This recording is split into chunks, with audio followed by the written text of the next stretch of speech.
Title: The night her lies finally spoke louder than words. The phone screen burned to the darkness, casting a cold blue glow across my face. Late night at the studio again. Don't wait up. Sarah's message, sent at 11:47 p.m., sliced through me like a dull blade. It was the third night this week she hadn't come home. The apartment felt hollow, a quiet, suffocating space where laughter used to live. The refrigerator's steady hum was the only sound, a low, mocking reminder of how empty the place had become. I scrolled up through our chat, my thumb trembling, past her short replies, vague excuses, and hollow emojis. Things that once felt tender now seemed like a wall I couldn't get through. My pulse thudded as I checked her Instagram. 10 minutes ago, she'd posted a story, a dimly lit bar, her laughter echoing to the background, and a man's voice. Jay's voice. I set the phone down on the scratched coffee table, my chest tightening. Her lavender perfume still lingered in the air, once comforting, now haunting. My mind raced through the past week. Her pulling away in bed, her phone tilted just out of sight, her sudden distance wrapped in excuses about stress and needing space. I wanted to believe her. I really did. But the puzzle pieces no longer fit. The next morning, sunlight spilled to the grimy Brooklyn windows, highlighting dust motes dancing in the air. I sat at our small kitchen table, staring into my coffee when she breezed in, hair tousled, smile too bright, like she was auditioning for normal. "Morning, babe," she said casually, pouring coffee into her chipped mug. "Have fun last night?"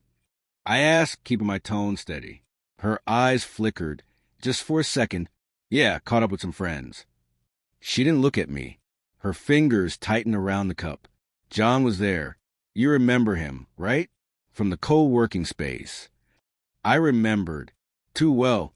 The charming one who lingered by her desk too often. I nodded and mumbled something about work. But my mind was already replaying that story, her hand brushing his arm, the easy laughter between them.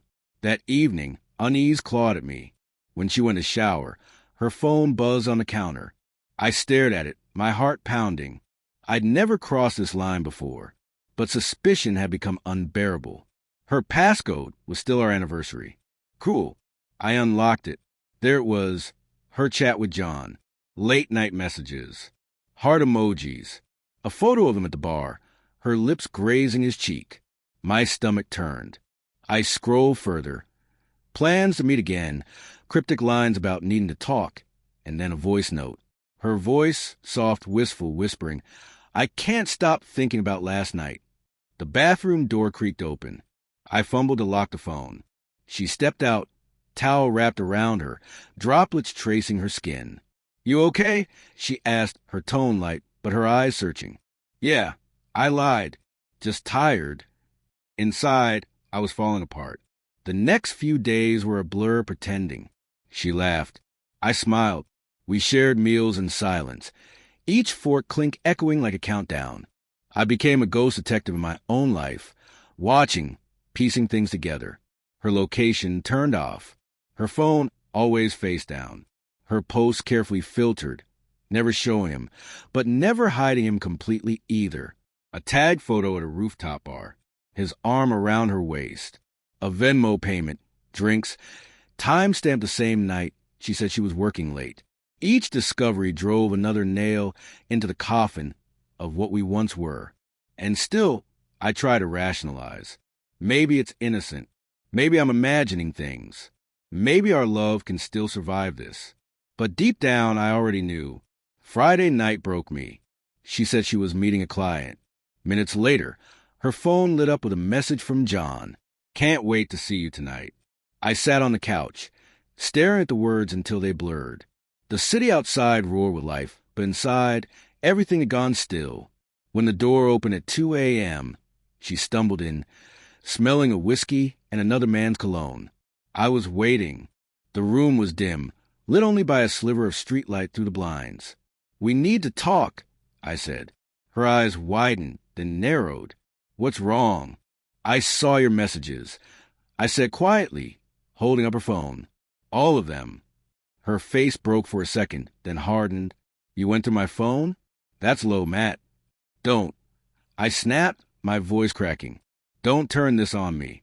You kissed him. You lied to me for weeks. She looked down, her voice trembling. It wasn't supposed to happen.